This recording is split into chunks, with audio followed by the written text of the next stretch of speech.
ಪಿತನ ಸುತನ ಮತ್ತು ಪವಿತ್ರಾತ್ಮರ ನಾಮದಲ್ಲಿ ಆಮೆನ್. ಕ್ರಿಸ್ತನಲ್ಲಿ ಬಾಳುವಾಗ ಎಂದೆಂದು ಜಯ ಜಯವೇ.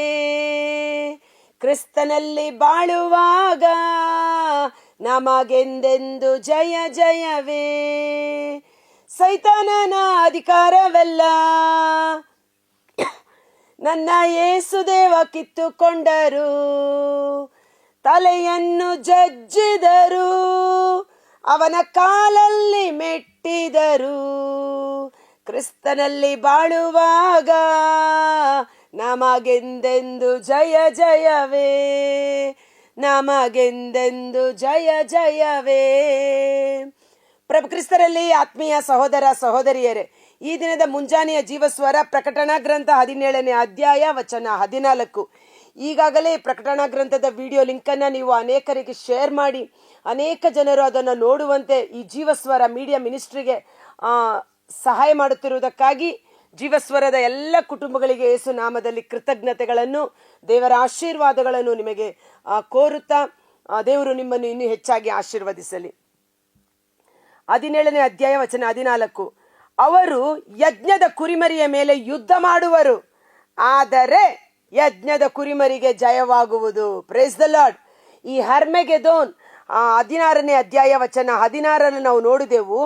ಆ ದೆವ್ವಗಳು ಭೂ ರಾಜರುಗಳನ್ನೆಲ್ಲ ಒಂದು ಸ್ಥಳದಲ್ಲಿ ಸೇರಿಸಿದವು, ಈ ಯೂಫ್ರೆಟಿಸ್ ನದಿ ಬತ್ತಿ ಹೋಗುವಂತೆ ಮಾಡಿ.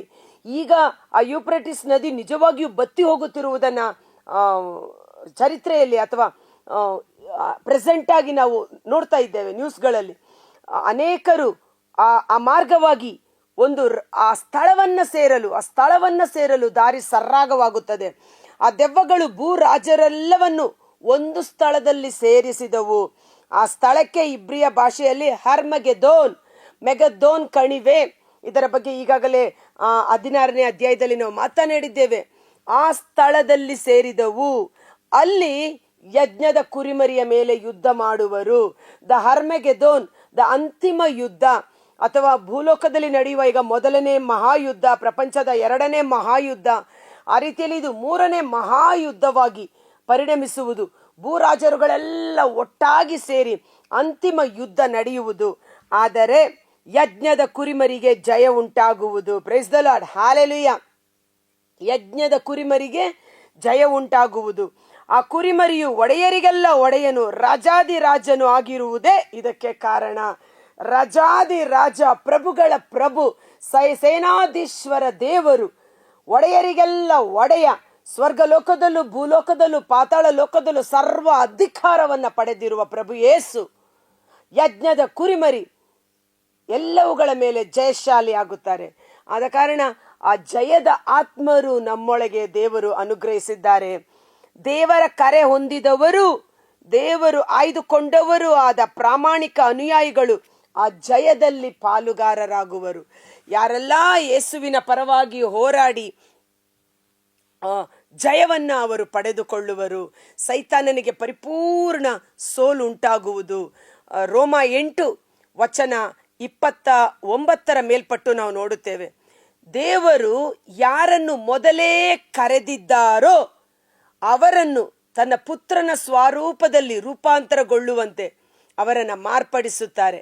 ಯಾರನ್ನ ಮೊದಲೇ ದೇವರು ಕರೆದಿದ್ದಾರೋ, ಅವರನ್ನ ನೇಮಕ ಮಾಡಿದ್ದಾರೋ ಅವರನ್ನು ಕರೆದಿದ್ದಾರೆ.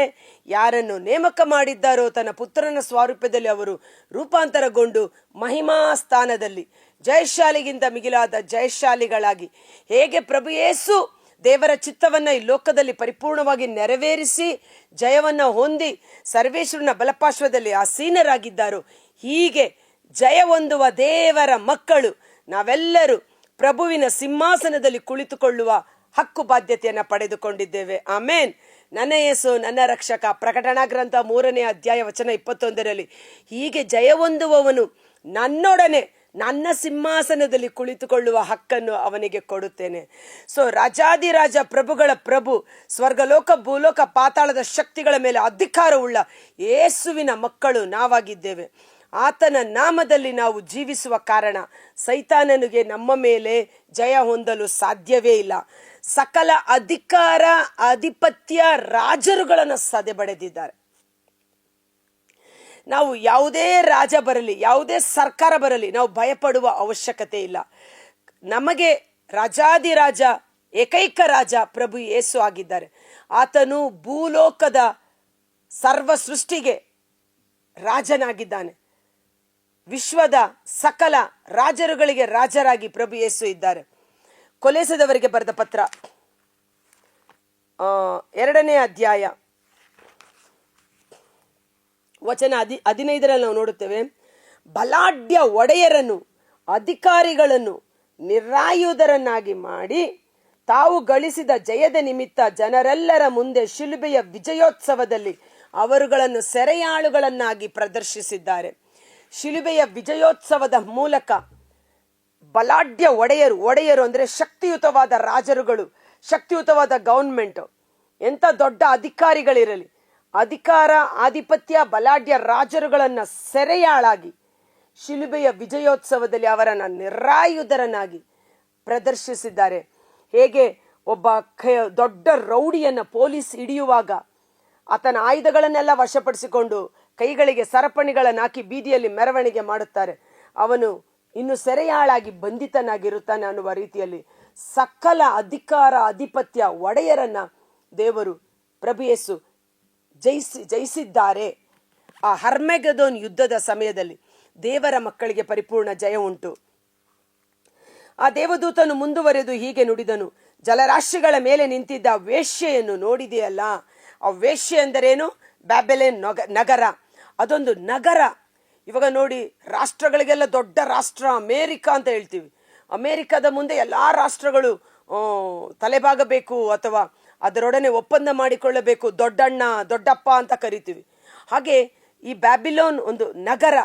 ಆ ಸ್ತ್ರೀ ಆ ಒಂದು ನಗರಕ್ಕೆ ಹೋಲಿಕೆ ಮಾಡಿ ಹೇಳಲಾಗಿರುತ್ತದೆ. ಜಲರಾಶಿಯ ಜನಾಂಗಗಳನ್ನು, ಜನಸಮೂಹವನ್ನು, ರಾಷ್ಟ್ರಗಳನ್ನು, ಭಾಷೆಗಳನ್ನು ಸೂಚಿಸುತ್ತದೆ. ಆ ವೇಶ್ಯೆ, ಆ ಸ್ತ್ರೀ ಜಲರಾಶಿಯ ಮೇಲೆ ಕೂತಿದ್ದಾಳೆ. ಆ ಜಲರಾಶಿ ಏನಕ್ಕೆ ಸೂಚನೆ? ಎಲ್ಲಾ ರಾಷ್ಟ್ರಗಳು, ಎಲ್ಲಾ ಭಾಷೆಗಳನ್ನಾಡುವ ಜನಾಂಗಗಳ ಮೇಲೆ ಒಡೆತನವುಳ್ಳಂತ ಸ್ತ್ರೀ. ನಗರ, ನೀನು ಕಂಡ ಮೃಗವು, ಅದರ 10 ಕೊಂಬುಗಳು ಆ ವೇಶ್ಯೆಯನ್ನು ದ್ವೇಷಿಸುವವರನ್ನು ಸೂಚಿಸುತ್ತದೆ. ಆದರೆ ಯೇಸುವಿಗಾಗಿ ರಕ್ತಸಾಕ್ಷಿಗಳಾದವರು ಆ ಮೃಗದ ಹಚ್ಚೆಯನ್ನ ತನ್ನ ಶರೀರದಲ್ಲಿ ಚುಚ್ಚಿಕೊಳ್ಳುವುದಿಲ್ಲ, ಆ ಮೃಗದ ವಿಗ್ರಹಕ್ಕೆ ಆರಾಧನೆ ಮಾಡುವುದಿಲ್ಲ. ಆ ವೇಶ್ಯೆಯನ್ನು ಅಂದರೆ ಹಾದರ, ಕಾಮುಕತನ, ಅನೈತಿಕತೆ, ವ್ಯಭಿಚಾರದ ಮದ್ಯವನ್ನ ಕುಡಿಸಿ ಎಲ್ಲರನ್ನ ಮತ್ತು ಮಾಡಿರುವ ಆ ವೇಶ್ಯೆಯನ್ನು, ಅವಳ ಕೃತ್ಯಗಳನ್ನು ದೇವರ ಮಕ್ಕಳು ದ್ವೇಷಿಸುವವರಾಗಿದ್ದಾರೆ. ಅವಳನ್ನು ನಿರ್ಗತಿಗಳನ್ನಾಗಿ ಮಾಡುವರು, ಬೆತ್ತಲೆಯಾಗಿಸುವರು, ಅವಳ ಮಾಂಸವನ್ನು ಕಿತ್ತು ತಿನ್ನುವರು, ಅವಳನ್ನೇ ಬೆಂಕಿಯಲ್ಲಿ ಸುಟ್ಟು ಬಿಡುವರು. ಕೊನೆಯದಾಗಿ ಆ ನಗರವನ್ನು, ಆ ನಗರದ ಎಲ್ಲ ಭೂರಾಜರುಗಳು ಆರಾಧನೆ ಮಾಡುತ್ತಿದ್ದ ಆ ಬ್ಯಾಬಿಲೋನ್ ಸ್ತ್ರೀ, ಆ ವೇಶ್ಯೆ ಮತ್ತು ಆ ಮೃಗಗಳು ಇವೆಲ್ಲ ಬೆತ್ತಲೆಯಾಗುವುದು, ಅವು ಬೆಂಕಿಯಲ್ಲಿ ಸುಟ್ಟು ಹಾಕಲಾಗುವುದು. ಹೀಗೆ ಅಂದರೇನು? ಈ ರೀತಿಯಲ್ಲಿ ದೈವ ಸಂಕಲ್ಪ ನೆರವೇರಬೇಕೆಂದು ದೇವರೇ ಆ ಜನರನ್ನು ಪ್ರೇರೇಪಿಸುವರು. Praise the lord. ಸೊ ಇದೆಲ್ಲ ನಡೆಯಲೇಬೇಕು. ಇದೆಲ್ಲ ದೇವರ ಚಿತ್ತ ನೆರವೇರಲೇಬೇಕೆಂದು ದೇವರೇ ಆ ಜನರನ್ನ ಪ್ರೇರೇಪಿಸುವರು. ಅವರೆಲ್ಲ ಒಟ್ಟುಗೂಡಬೇಕು, ಯುದ್ಧ ಮಾಡಬೇಕು, ಹೀಗೆ ಅಂತ್ಯವಾಗಬೇಕೆಂದು ದೇವರೇ ಆ ಜನರನ್ನ ಪ್ರೇರೇಪಿಸುವರು. ಪ್ರೇಷಿತರ ಕಾರ್ಯಕಲಾಪಗಳಲ್ಲಿ ಬಹಳ ಅದ್ಭುತಕರವಾಗಿ ಹೇಳುತ್ತೆ. ಪ್ರೇಷಿತರ ಕಾರ್ಯಕಲಾಪಗಳು 2ನೇ, ಹೇಗೆ ದೇವರು ತಮ್ಮ ಚಿತ್ತವನ್ನೇ ಈ ಲೋಕದಲ್ಲಿ ನೆರವೇರಿಸುತ್ತಾರೆ. ಯಾರ ಮೂಲಕ? ಶತ್ರುಗಳ ಮೂಲಕ. ದೇವರ ಚಿತ್ತವೇ ನೆರವೇರುವುದು. ಪರಲೋಕದಲ್ಲಿ ದೇವರ ಚಿತ್ತ ನೆರವೇರುವಂತೆ ಭೂಲೋಕದಲ್ಲಿ ನೆರವೇರಲಾಗುವುದು. ಪ್ರೇಷಿತರ ಕಾರ್ಯಕಲಾಪಗಳು 2ನೇ ಅಧ್ಯಾಯ ವಚನ 23, ದೇವರು ತಮ್ಮ ಸ್ಥಿರ ಸಂಕಲ್ಪ ಅಂದರೆ ಈಗಾಗಲೇ ಅವರು ಪ್ಲಾನ್ ಮಾಡಿಟ್ಟಿರುವ ಚಿತ್ತ, ಯೋಜನೆ, ಸ್ಥಿರ ಸಂಕಲ್ಪದಲ್ಲಿ ಹಾಗೂ ಭವಿಷ್ಯತ್ ಜ್ಞಾನದಲ್ಲಿ ಯೇಸು ನಿಮ್ಮ ವಶವಾಗಬೇಕೆಂದು ಈ ಮೊದಲೇ ನಿರ್ಧರಿಸಿದ್ದರು. ಇಲ್ಲಿ ಫರಿಸಾಯರು, ಧರ್ಮಶಾಸ್ತ್ರಿಗಳು, ಯಾಜಕರು ಯೇಸುವನ್ನು ಶಿಲುಬೆಗೆ ಜಡಿದಾಗ, ನಮ್ಮ ಪ್ಲಾನ್ ಸಕ್ಸಸ್ ಆಯಿತು, ನಾವು ಈತನನ್ನು ಶಿಲುಬೆಗೇರಿಸಬೇಕೆಂದು, ಈತನನ್ನು ಸಾಯಿಸಬೇಕೆಂದು ತೀರ್ಮಾನ ಮಾಡಿದ್ದೆವು, ನಮ್ಮ ತೀರ್ಮಾನದಂತೆ ಎಲ್ಲವೂ ನಡೆಯಿತು ಎಂದು ಇವರು ಯೋಚನೆ ಮಾಡಿದರು. ಆದರೆ ದೇವರ ವಾಕ್ಯ ಹೇಳುತ್ತೆ, ಇವರೆಲ್ಲ ಯೋಚನೆ ಮಾಡಿದ್ದು. ಹೀಗೆ ಯೇಸು ಜನರ ಕೈವಶವಾಗಬೇಕೆಂದು ದೇವರೇ ಸಂಕಲ್ಪ ಚಿತ್ತ ಮಾಡಿ, ಆ ಚಿತ್ತ ನೆರವೇರುವಂತೆ ಇವರುಗಳಲ್ಲಿ ಒಂದು ಪ್ರೇರೇಪಣೆಯನ್ನು ಉಂಟು ಮಾಡಿ ಅವರ ಮೂಲಕ ದೇವರ ಚಿತ್ತ ನೆರವೇರುವಂತೆ ಹೀಗಾಯಿತು.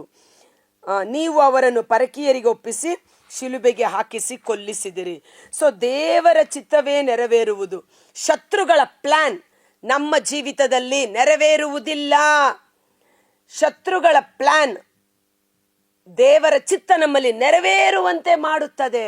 ಸೊ ನಿಮಗೆ ವಿರುದ್ಧವಾಗಿ ಶತ್ರುಗಳು ಪ್ಲಾನ್ ಮಾಡಲಿ, ನಿಮಗೆ ವಿರುದ್ಧವಾಗಿ ಶತ್ರುಗಳು ಕಾರ್ಯ ಮಾಡಲಿ, ನಿಮಗೆ ವಿರುದ್ಧವಾಗಿ ಶತ್ರುಗಳು ಏನೇ ಮಾಡಲಿ, ನೀವು ದೇವರಲ್ಲಿ ಭರವಸೆ ಇಟ್ಟು ನೆಮ್ಮದಿಯಿಂದ ಇರಿ. ಕಾರಣ ದೇವರ ಚಿತ್ತ ಮಾತ್ರ ನನ್ನಲ್ಲಿ ನೆರವೇರುತ್ತದೆ. ಆ ದೇವರ ಚಿತ್ತ ನೆರವೇರುವಂತೆ ಶತ್ರುಗಳ ಮನಸ್ಸನ್ನ ದೇವರು ಪ್ರೇರೇಪಿಸಿ ಅವರ ಮೂಲಕ ದೇವರ ಚಿತ್ತ ನೆರವೇರುವಂತೆ ಮಾಡುತ್ತಾರೆ. Price the lord.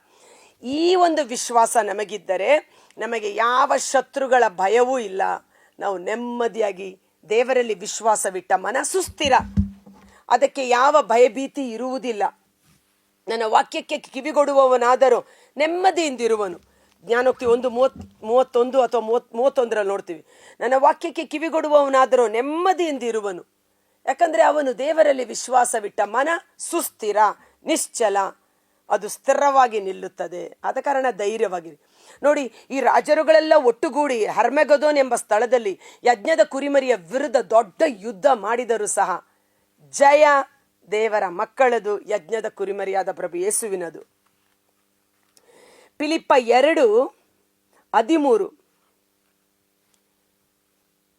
ದೈವ ಚಿತ್ತವನ್ನು ನೀವು ನೆರವೇರಿಸುವಂತೆ ಅವರೇ ನಿಮ್ಮಲ್ಲಿ ಸತ್ ಪ್ರೇರೇಪಣೆಯನ್ನು ಸತ್ಫಲವನ್ನು ನೀಡುತ್ತಾರೆ.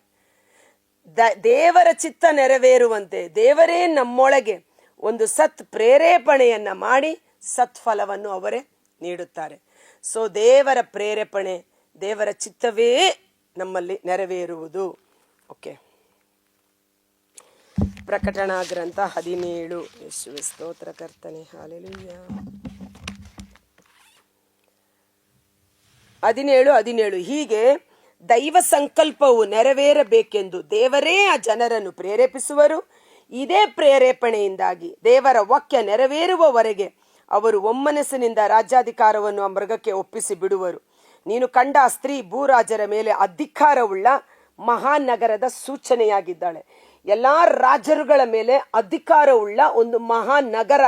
ಅದು ಯಾವುದೆಂದು ನೀವೇ ಯೋಚನೆ ಮಾಡ್ಕೊಳ್ಳಿ. ಓಕೆ, ಆದ ಕಾರಣ ಧೈರ್ಯವಾಗಿರಿ. ಕರ್ತರಾದ ಯೇಸುವೇ, ಮುಂಜಾನೆ ಜೀವಸ್ವರವನ್ನು ಆಲಿಸುತ್ತಿರುವ ಪ್ರತಿಯೊಬ್ಬ ಸಹೋದರ ಸಹೋದರಿಯರು, ಅವರ ಕುಟುಂಬಗಳನ್ನು ನಿಮ್ಮ ಬಲಾಢ್ಯವಾದ ಗಾಯಗೊಂಡ ಕರಗಳಿಗೆ ಸಮರ್ಪಿಸುತ್ತೇನೆ. ಅಶ್ವಬಲ ಯುದ್ಧಕ್ಕೆ ಸನ್ನದ್ಧವಾಗಿದೆ. ಜಯವೋ ಕರ್ತನದು, ಜಯವು ದೇವರ ಮಕ್ಕಳದು. ನಿನಗೆ ಜಯ ದೊರಕುವುದು ನಿನ್ನ ಸ್ವಂತ ಶಕ್ತಿ ಸಾಮರ್ಥ್ಯದಿಂದಲ್ಲ, ದೇವರ ಆತ್ಮರ ಬಲದಿಂದಲೇ. ಓ ಪರಿಶುದ್ಧಾತ್ಮರೇ, ಪ್ರಭು ಯೇಸುವಿನಲ್ಲಿದ್ದು ಜಯವನ್ನ ತಂದುಕೊಟ್ಟಂತ ದೇವರ ಆತ್ಮರೇ, ಅದೇ ಪರಿಶುದ್ಧಾತ್ಮರು ನಮ್ಮೊಬ್ಬೊಬ್ಬರಲ್ಲಿ ಅಭಿಷೇಕವಾಗಿ ಮುಂಜಾನೆ ವೇಳೆ ಸುರಿಸಲ್ಪಡಲಿ. ಹರ್ಮಗೆದೋನ್ ಎಂಬ ಯುದ್ಧದ ಸಮಯದಲ್ಲಿ ಎಲ್ಲಾ ರಾಜರುಗಳು ಒಂದಾಗುವರು.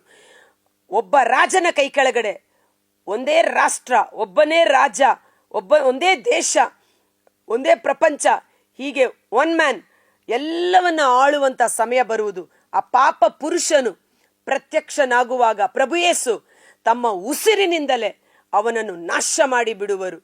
ಯಜ್ಞದ ಕುರಿಮರಿಯ ವಿಜಯೋತ್ಸವದಲ್ಲಿ ಭಾಗಿಗಳಾಗುವಂತೆ ದೇವರು ಆದಿಯಲ್ಲಿ ತಮ್ಮ ಸಂಕಲ್ಪದಂತೆ ನಮ್ಮೊಬ್ಬೊಬ್ಬರನ್ನು ಕ್ರಿಸ್ತ ಯೇಸುವಿನಲ್ಲಿ ತಮ್ಮವರನ್ನಾಗಿ ಆಯ್ಕೆ ಮಾಡಿಕೊಂಡಿರುವುದಕ್ಕಾಗಿ ತಂದೆ ದೇವರಿಗೆ ಕೋಟಿ ಕೋಟಿ ಕೃತಜ್ಞತಾ ಸ್ತುತಿ ಸ್ತೋತ್ರಗಳನ್ನು ಸಲ್ಲಿಸುತ್ತಾ, ಶಿಲುಬೆಯ ವಿಜಯೋತ್ಸವದಲ್ಲಿ ನಾವು ಭಾಗಿಗಳಾಗಿ ದೇವರಿಗೆ ಸಾಕ್ಷ್ಯ ಮಕ್ಕಳಾಗಿ ಜೀವಿಸುವಂತೆ ಯೇಸುವಿನ ಅದ್ಭುತಕರವಾದ ನಾಮದಲ್ಲಿ ಪ್ರಾರ್ಥಿಸುತ್ತಾ ನಮ್ಮ ಶತ್ರುಗಳಿಗಾಗಿ ಪ್ರಾರ್ಥಿಸೋಣ.